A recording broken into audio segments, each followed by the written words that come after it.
Ladies and gentlemen, good day and welcome to the Sterling Tools Limited Q1 FY23 earnings conference call. As a reminder, all participant lines will be in listen-only mode. There will be an opportunity for you to ask questions after the presentation concludes. Should you need assistance during the conference call, please signal an operator by pressing star and 0 on your touchtone phone. Please note that this conference is being recorded. I now hand the conference over to Ms. Hazel Rathod from Essential Technologies. Thank you, and over to you, ma'am. Thank you. Good afternoon, everyone. I welcome you all to Sterling Tools Limited Q1 FY23 earnings conference call. From the management, we have Mr. Atul Agarwal, Whole-time Director, Mr. Jaideep Wadhwa, Director, and Mr. Pankaj Gupta, CFO. I now request Mr. Pankaj Gupta to take us through the key remarks, after which we can open the floor for the Q&A section. Thank you, and over to you, sir. Hi, good afternoon, everyone. Thank you for joining the revenue call for Q1 FY23. Key highlights for this quarter, you would have seen our investor presentation.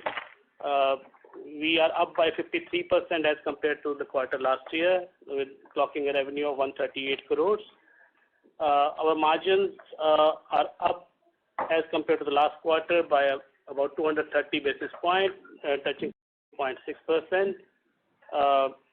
Our margin of 22 crore EBITDA, which is almost 50% higher than the last year same quarter.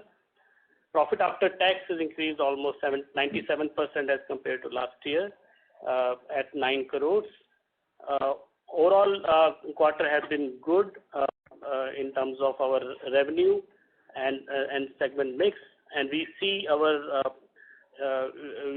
run rate is in line with our year's plan and year's target. On electric vehicle side, also in this quarter we are in line with our original plan and quite stably going. That also is in the line with our previous quarter's progress. So we'll be happy to take your question answers. Thank you. We will now begin with the question and answer session. Anyone who wishes to ask a question may press star and 1 on their touchtone telephone. If you wish to remove yourself from the question queue, you may press star and 2. Participants are requested to use handsets while asking a question. Ladies and gentlemen, we will wait for a moment while the question queue assembles.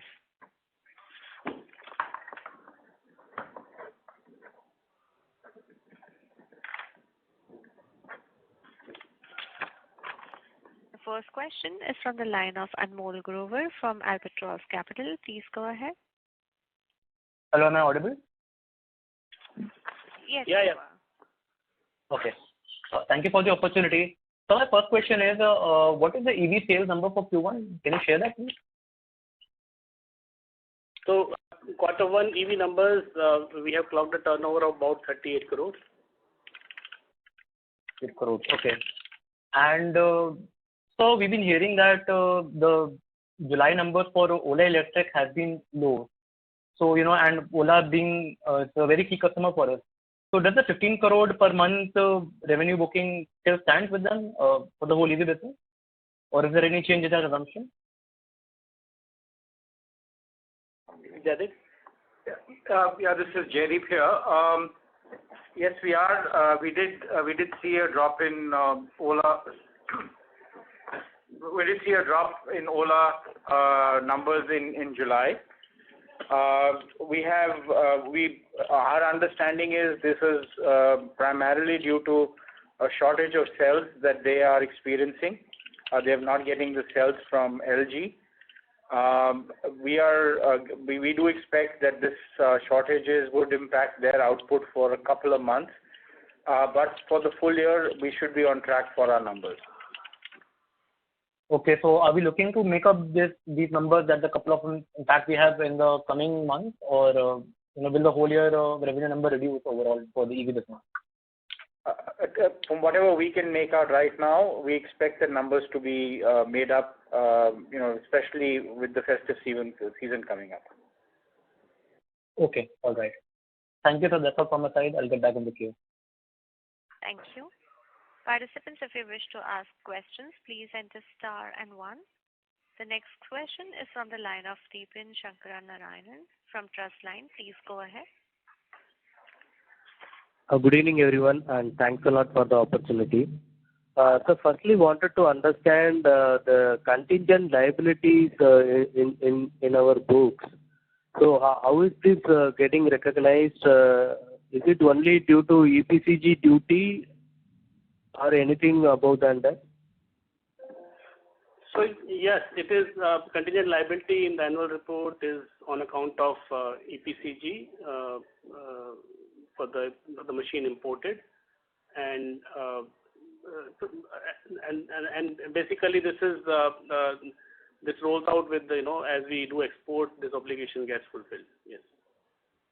So this total amount mentioned as contingent liability is that export duty obligation we have, or the duty obligation is much lesser, sir?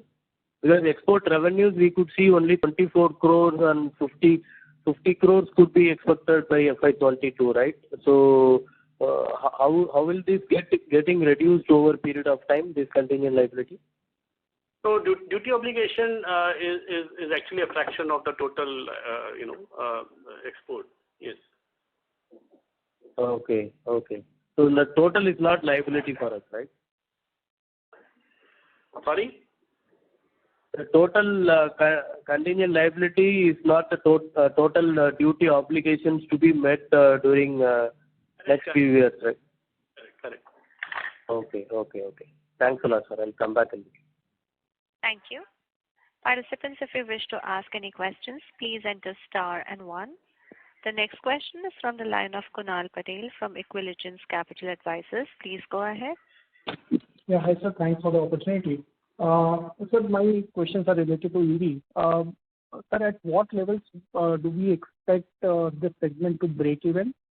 First question. And secondly, what would be the steady state margins we can expect from NCU at a scale? And lastly, have we added any new customer in this segment? Okay. I think our break-even here is less than 10 crores a month. We find that we should be able to hit that on most months. In terms of steady state margins, I think we had addressed this earlier also. We believe that this business is a low double-digit EBITDA margin business. Finally, in terms of new customers that we have added, we've got one customer that we have added, and I think there was also we had also made an announcement to this. This is a leading light commercial vehicle company in India, or a leading commercial vehicle company in India, and we have got the business for their light commercial vehicle program. We are also very close to 3 other programs which are very, very interesting, and hope to finalize those in the coming weeks. So will that increase our order book significantly from 170, 180 crores right now? And is there any increase in this order book from last quarter? So, I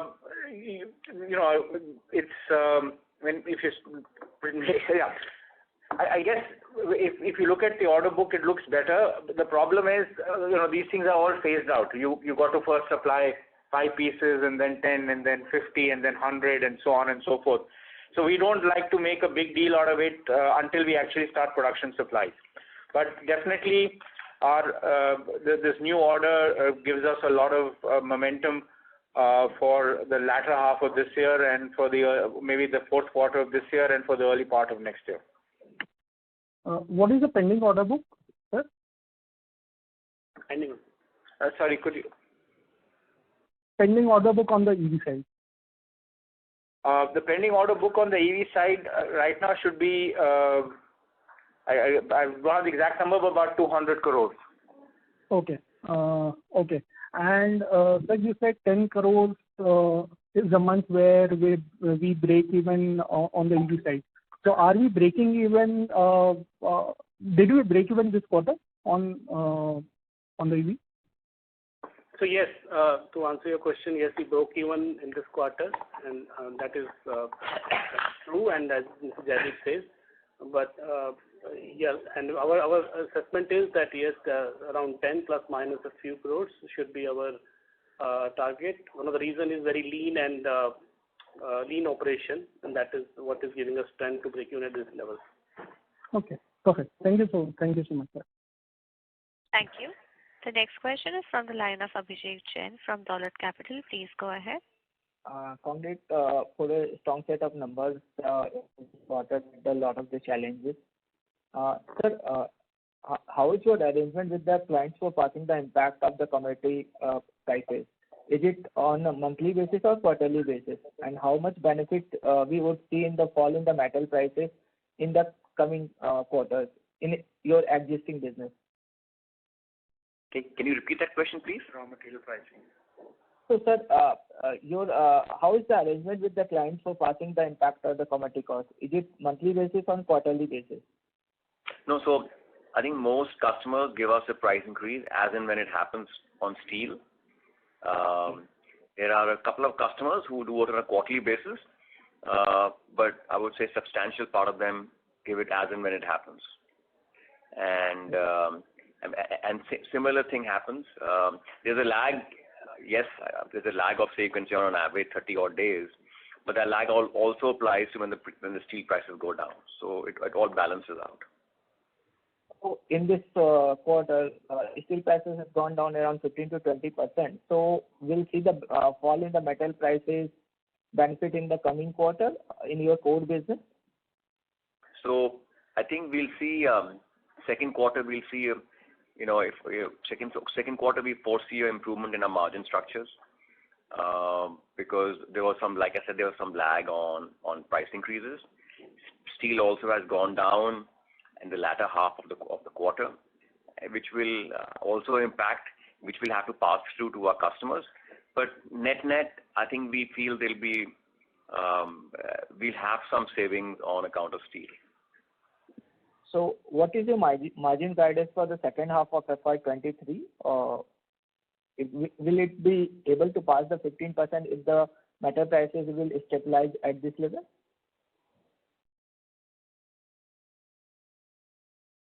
So we improved Abhishek by about 230 basis points as compared to last quarter, and when I say so, there are our plants are not based, and there are cost increase which are uncontrollable like power. But at the same time, we feel that next quarter and going forward, margin should be better quarter over quarter. But there are a lot of variables which we need to factor in, and we only get to know when we reach the quarter. Yes, it will improve more than 15.6% what we have achieved in this quarter. And sir, in MCUs, how is the imported? How much is the imported product, and how much is the localization? No? So on the high selling models, we are able to because the high selling models are the ones with the greatest amount of localization. We are at about 50% import and 50% domestic value add. Okay. And what is your target for the localization in the coming? That's we won't be able to exceed that unless we actually start seeing we start seeing the active and passive components being made in India. Because our imports currently on the high selling model is only the electronic components, the what we call the DSPs, the digital signal processors, or the MOSFETs, or the diodes, or the triodes, or things like that. Now those components are not made in India currently, and I don't see visibility of manufacturing plans for those in India in the near future. Maybe after 2-3 years, maybe we'll see something. So if we can hit about 50%, I think we've done a very good job. In MCUs, the company has a capacity of around 3,000 units, and and 3 lakh units and expand to its 5 lakh units. So currently, company is mainly present in the fast speed scooters. But going ahead, company is going to diversify also into CV sales, CVs, slow scooters, and other vehicles also. So what is the revenue visibility for the next 2 years perspective? Yeah, so you're correct. We are looking at right now is basically high-speed scooters. We are looking at diversifying. We are looking at businesses from low-speed scooters, from three-wheelers, and from commercial vehicles. The way we are looking at it is that even from a strong base in this year, we should be looking at least 50% growth for the next 2 years. Okay. And what is your current capacity, sir? Our current capacity, I said, is 3 lakh units, about 3 lakh units on a single shift basis. Okay. And what would be the average realization now? The average realization is about 10,000. 10,000. Yeah. And sir, if you get approval from the JVs with the Sterling GTEC, then you will have to share your 50% profit with them. So how is the current arrangement, and what is the outlook for the future arrangement?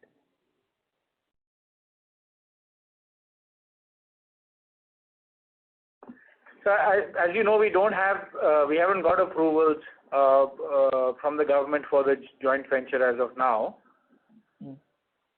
So as of today, there is no question of sharing any margins. I'm not sure I've understood what you're saying. We didn't get any FDI approvals for the joint venture to be activated from an equity perspective.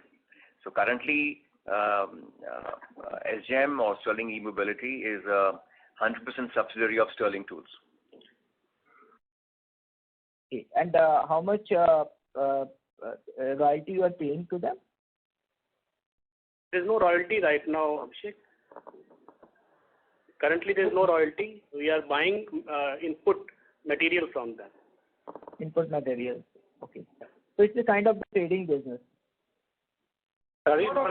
Let's understand what the arrangement is. So originally, it was supposed to be a JV, and as we shared in the last investor call, because of the China tension and the COVID, etc., this entire thing went for a hibernation. And now current situation is that they keep on supporting us on technical side, and we are buying, because all electronics parts, whoever is buying from India is buying from China, and we are buying from them. But at the end of the day, our entire manufacturing happens in Faridabad. So it is not trading. It is you can add. And I think I just clarified to an earlier question that the value addition on the high moving models is as high as 50%.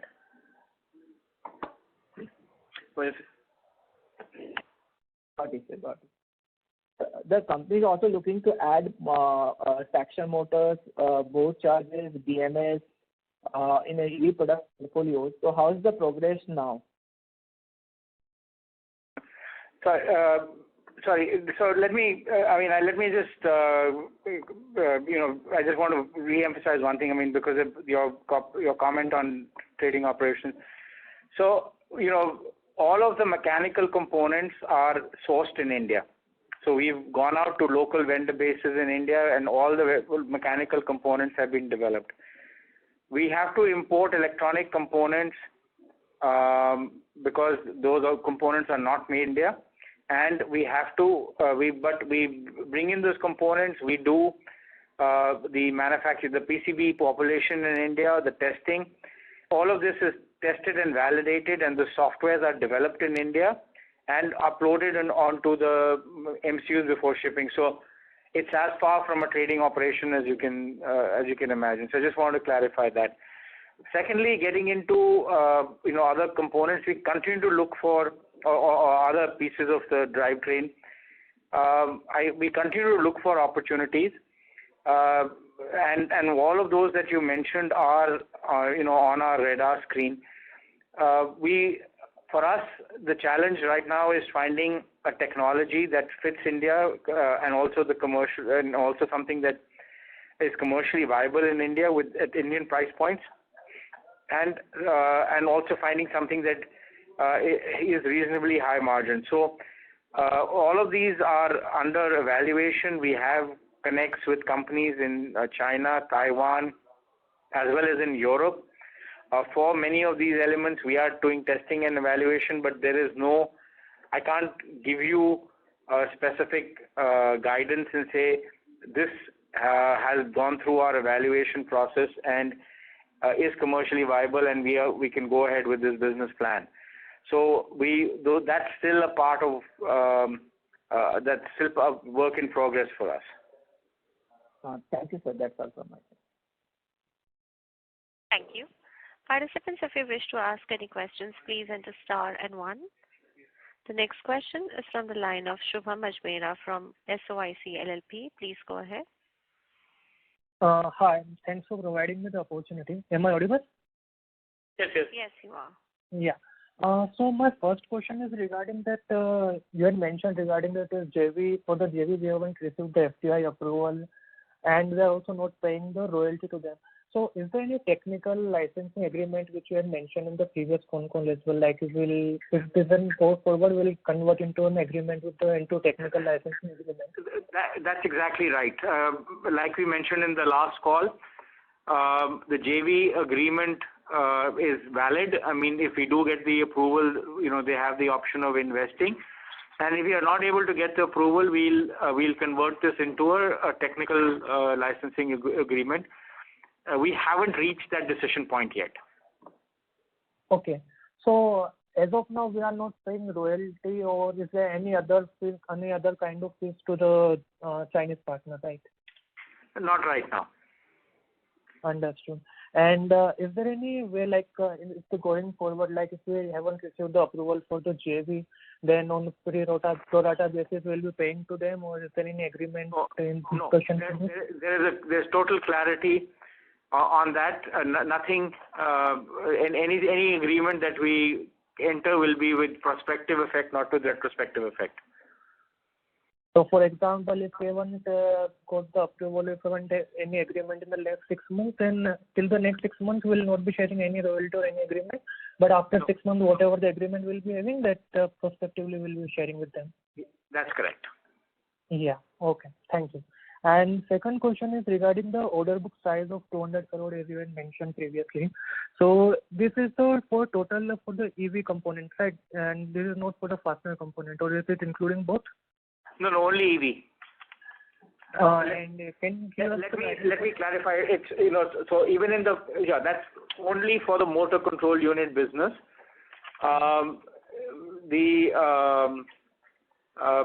This is only for the motor control unit business, and Sterling Tools may have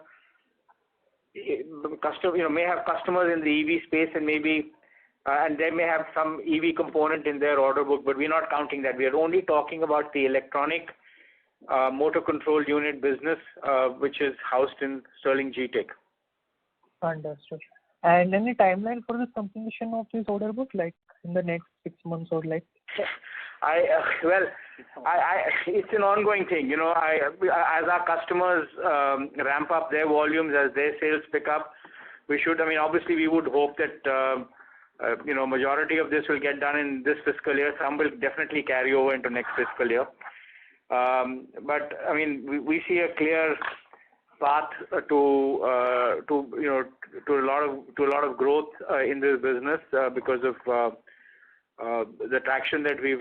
But I mean, it's difficult to predict in this business month by month because of there are delays in technical finalizations, there are delays in product launches and so on from the customers. So we have to work with them to execute their requirements, as per their schedules and as per their the thing. So if sometimes a product may be slated for a launch in July, but may get pushed back to August or September, and we just have to live with that. Okay. Everyone is, in the EV business, there's no Maruti Suzuki who, if they say they're going to launch in July, they will launch in July. In the EV business, everyone's learning the business as we go along, so there is some variability that comes in. Right. And what is the current capacity utilization for our MCU as well as the fastener plant? So I can address on the MCUs on the MCU business. We do have, and I'll request Atul to give you the details for the fastener business. On most months we are running just below 50%. Sometimes it's a little higher, sometimes it's a little lower. Okay, on an average 50% capacity utilization. Yeah, just below 50%. Okay. Yeah. On the fastener side, I think capacity utilization is a function of the kind of product mix we have.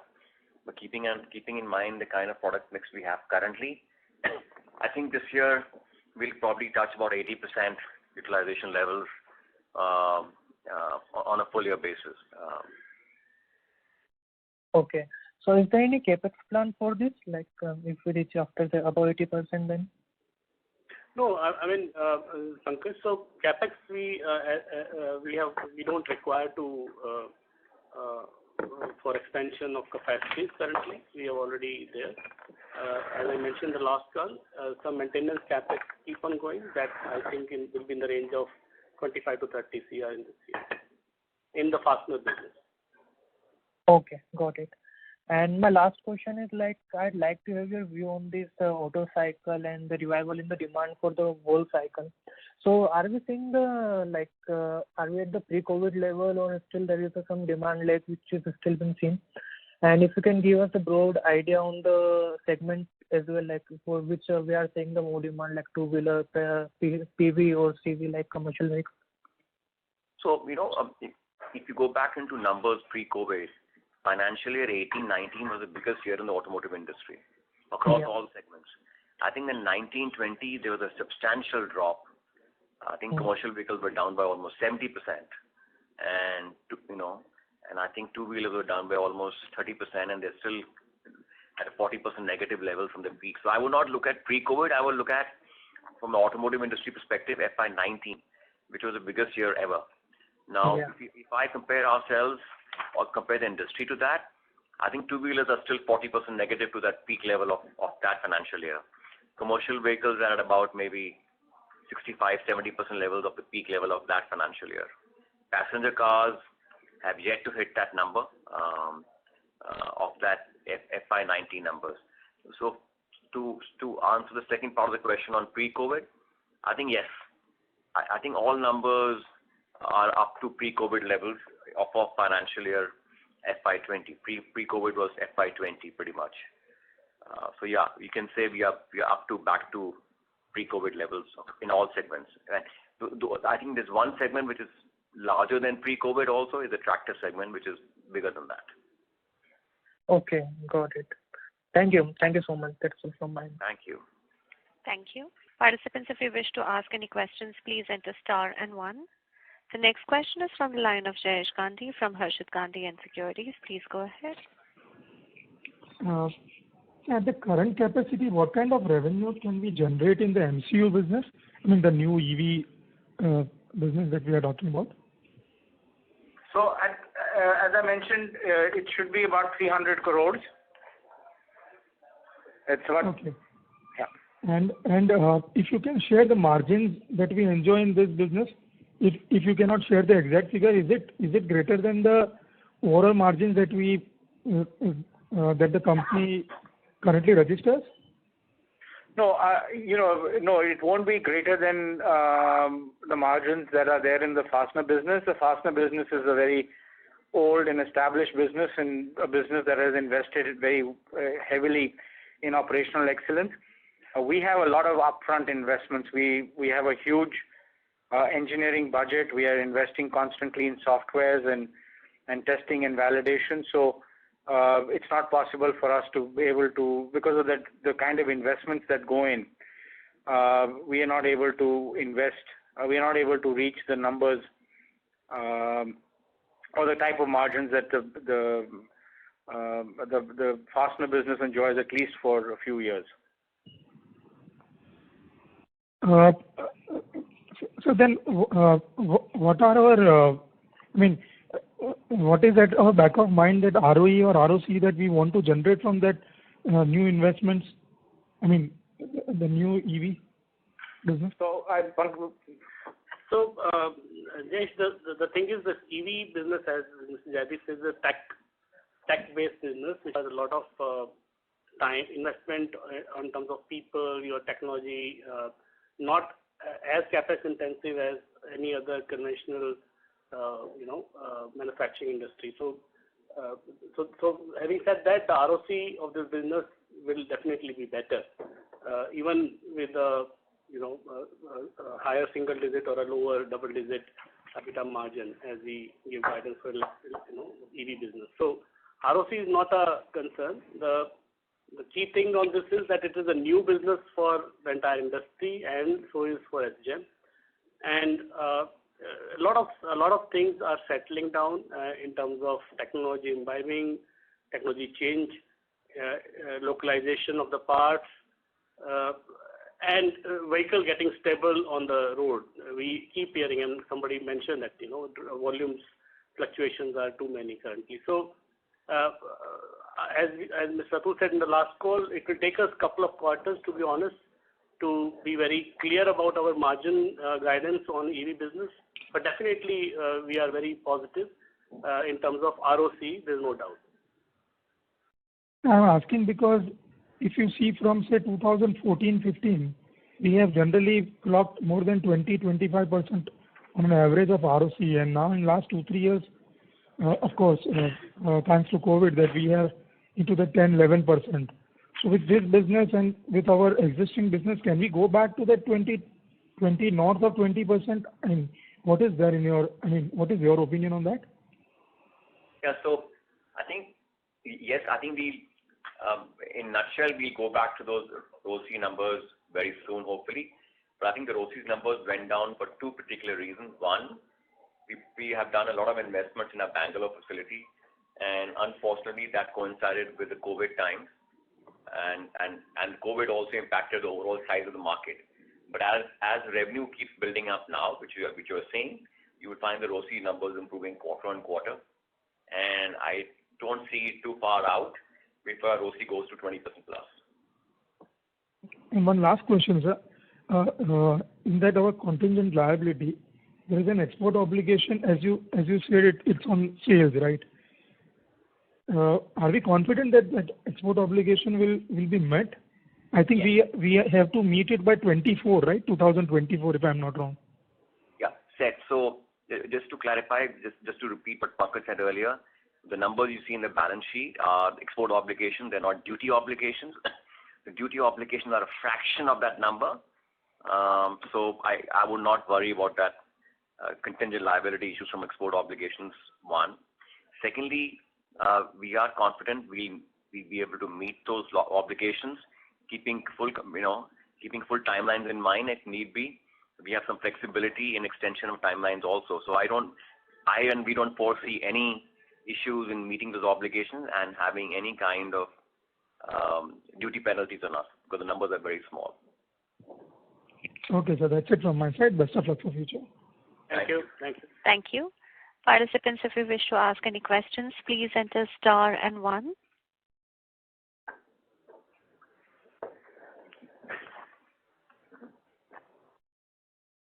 As there are no further questions, I would now like to hand the conference over to the management for closing comments. Sorry, so we have 2 questions in the queue right now. Okay. We have a question from the line of Karthi from Suyash Advisors. Please go ahead. Yeah, good afternoon. On the MCU business, wanted to clarify this. You refer to, a near-term supply contract. Are these auto-renewing in nature? Is there a longer-term consideration, or, could you be displaced? Can you clarify that? It's not obvious to me from your commentary. I'm sorry, could you just repeat that, please? I couldn't hear you very well there. So I was saying you refer to near-term order backlog, effectively suggesting that either these are, short-term supply opportunities rather than longer-term partnerships. I assume that your customers wouldn't be folding up after a year, right? So why would you, refer to a near-term opportunity? Could you be displaced easily? Is that the point there? What should one take away from that?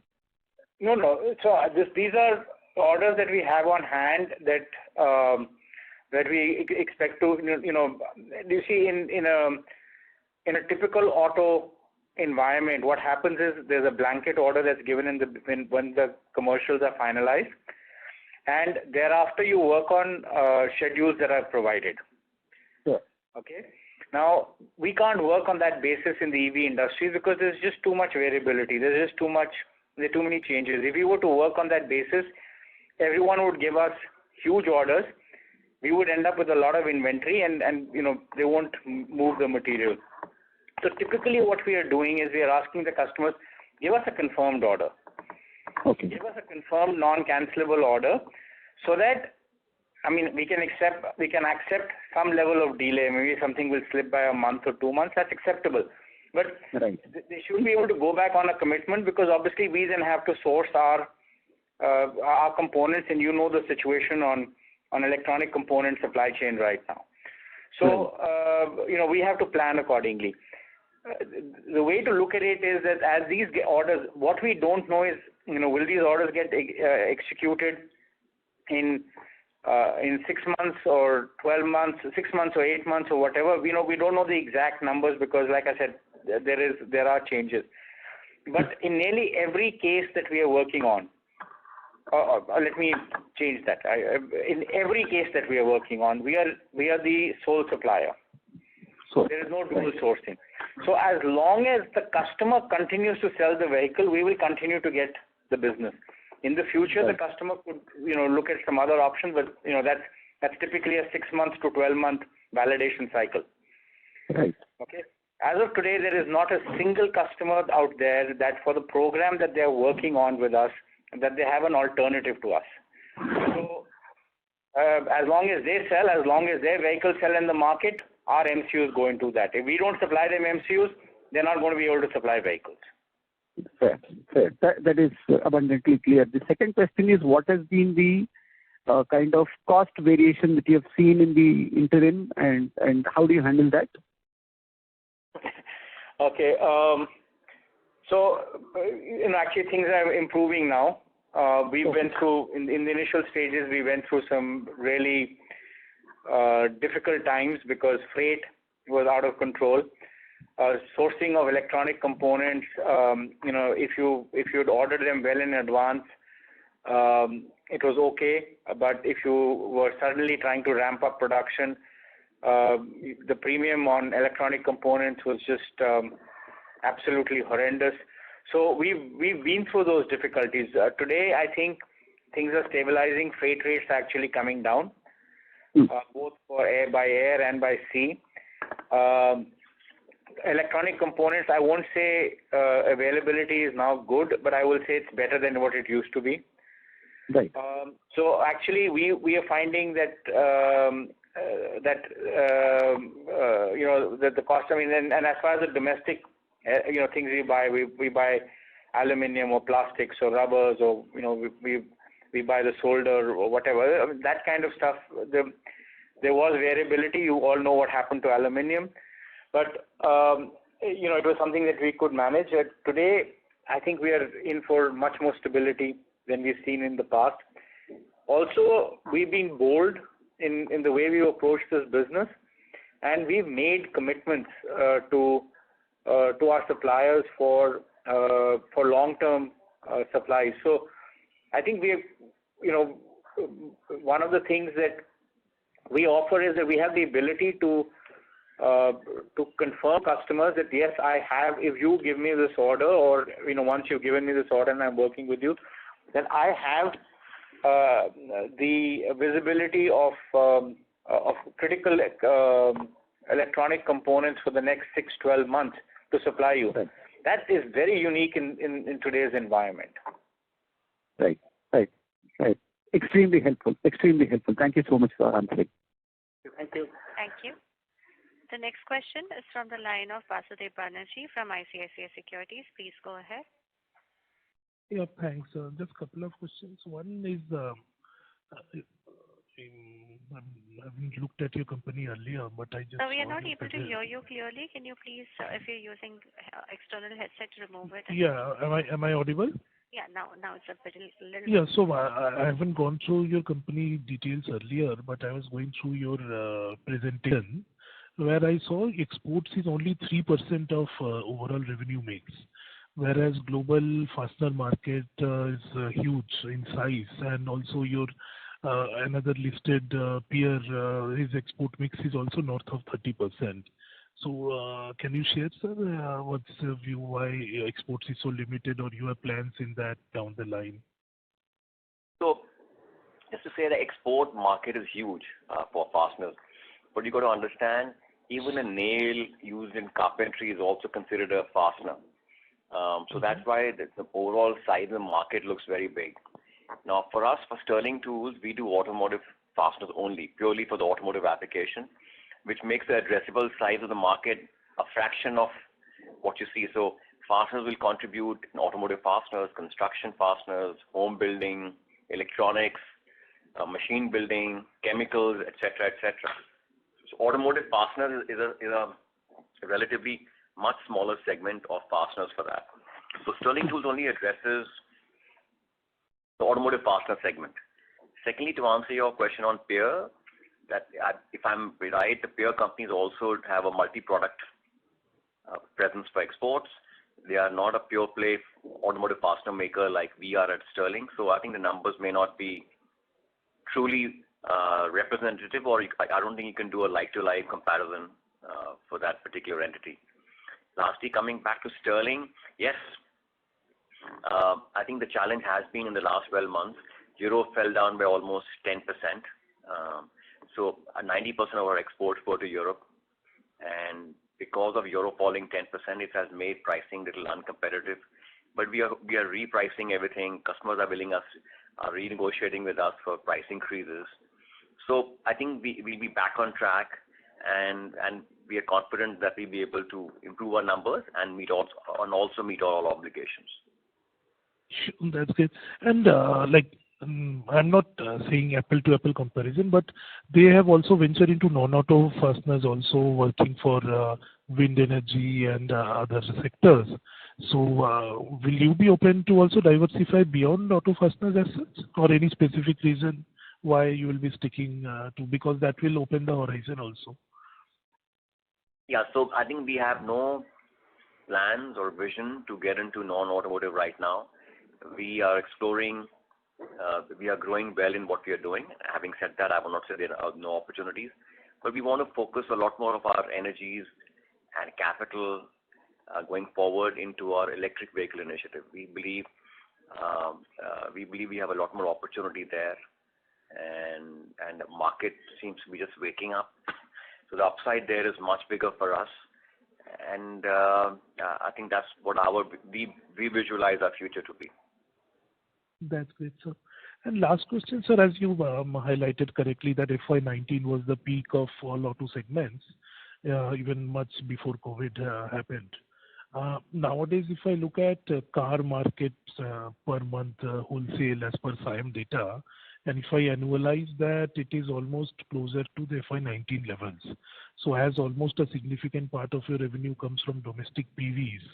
So is that in sync with your production level of FY19 highs, that your present monthly production levels are almost similar to those levels? Yeah, so we are doing very well in our PV segment. I think we are in fact growing faster than the industry.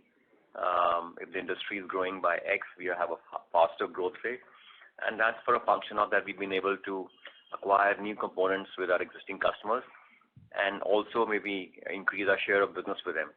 So net, our PV business has grown faster than the industry currently.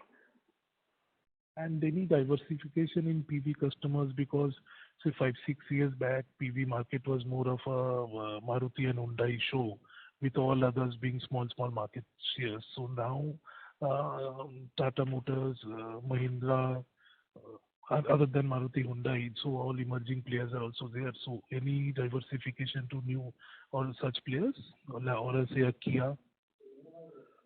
So we are currently As a tier 1 and a tier 2, we are doing a lot of, so Maruti currently is the largest passenger vehicle customer.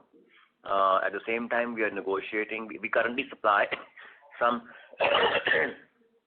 partners which go as tier 2 to tier 1 companies who supply assemblies to Hyundai and Kia. But we are also currently on session and assessment with Hyundai, Kia, and Tata Motors at the same time. Tata Motors passenger vehicle division at the same time. Okay, sir. That's great. Thank you. You've been great. Thank you. The next question is from the line of Ashutosh Garud from Ambit PMS. Please go ahead. Hello. Yeah, Hello. Ashutosh, what can we do for you? Yeah. Hi. Good evening, sir. I just wanted to understand, in the previous conference call, we mentioned about how the inquiries and the number of customers for our electronic basket has been increasing from, let's say, 1 last year to 10 and 30 recently. So although you mentioned about how your margins, you commented about your margins, but what is the growth rate you are seeing in your top line for this year and maybe next couple of years? Because you have mentioned that the EV basket would grow at a pace of 2 or 3 times in this particular year. So if you can elaborate more on how that is going on.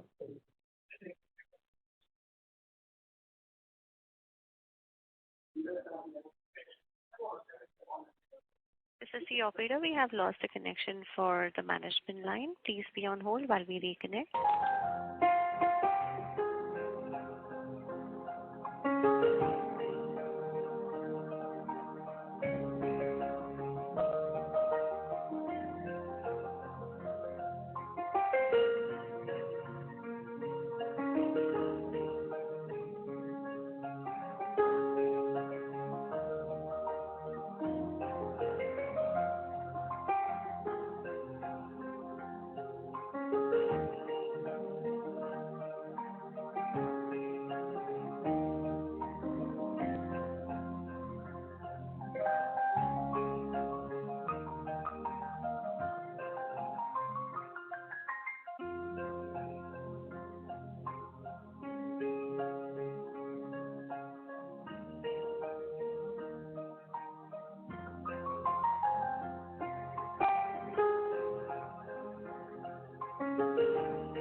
This is the operator. We have the line for management reconnected.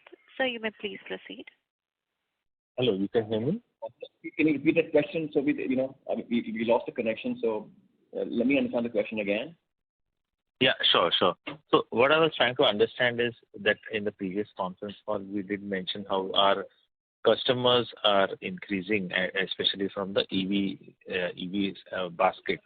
And our EV basket, which was around 10% of our revenues, is expected to grow at 3 or 4 times in one year or 18 months, so to say.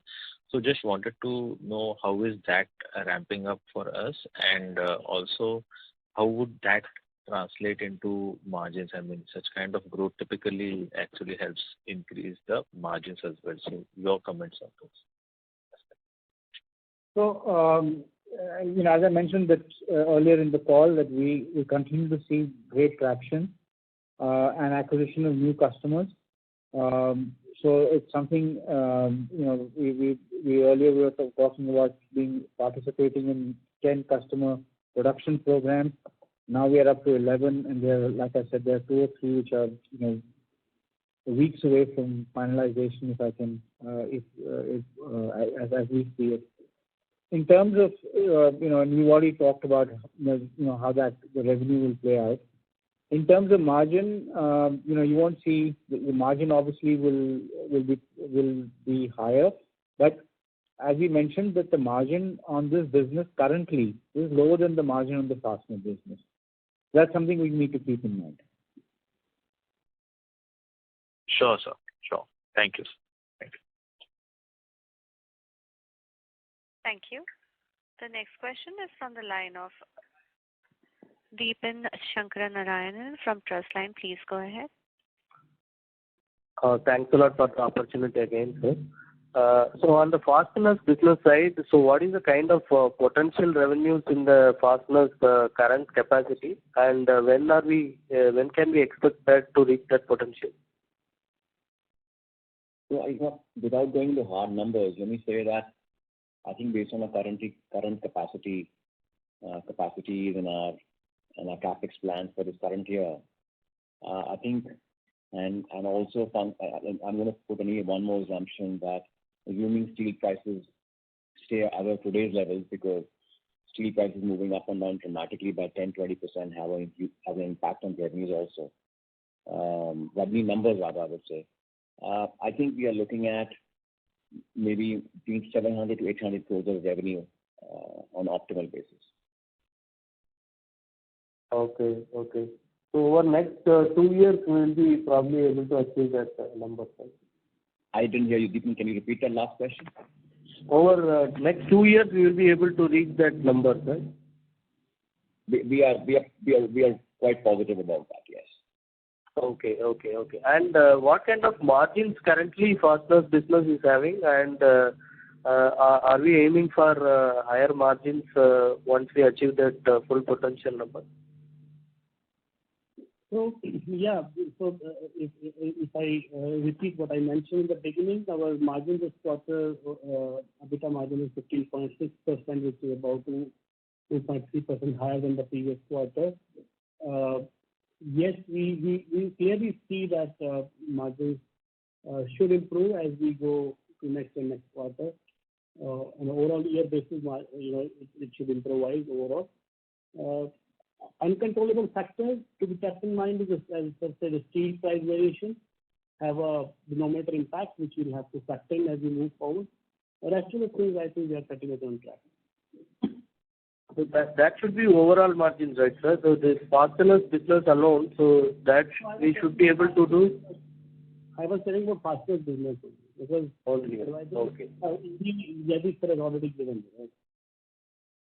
Okay, sure, sir. Thanks a lot and all. Thank you. The next question is from the line of Anmol Grover from Albatross Capital. Please go ahead. Thank you for the opportunity again. So my follow-up question is, what is the future roadmap for your EV products? And, if you be developing those products in-house or doing more JV for those products? So, sorry, could you repeat that, please? I couldn't hear you very well. Okay. Am I audible now? Yes, please. Yeah. So I was asking, can you give a future roadmap on your EV products? And if you would be developing those products in-house or doing more JV for those products?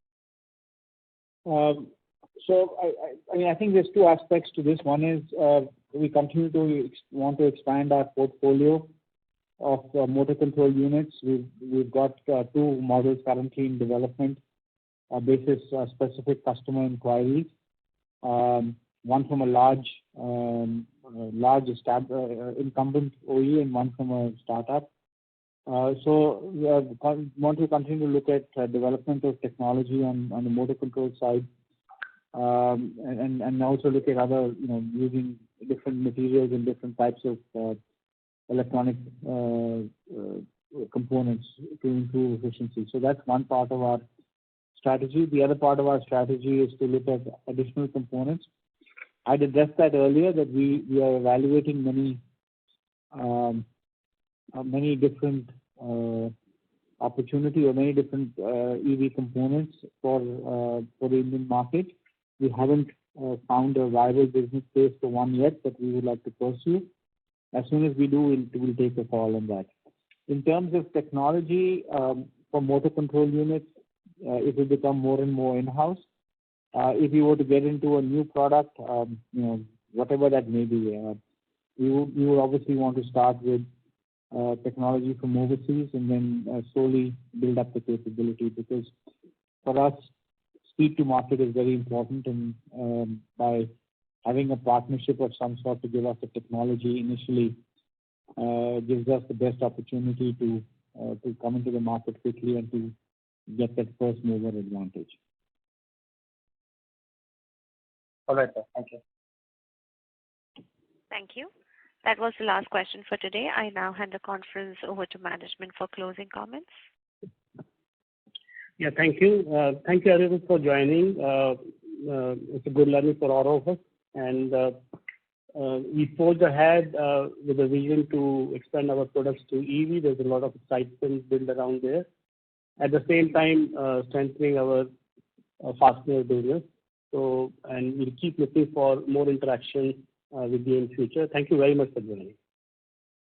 Thank you. On behalf of Essential Technologies Private Limited, we conclude this conference. Thank you for joining us, and you may now disconnect your lines.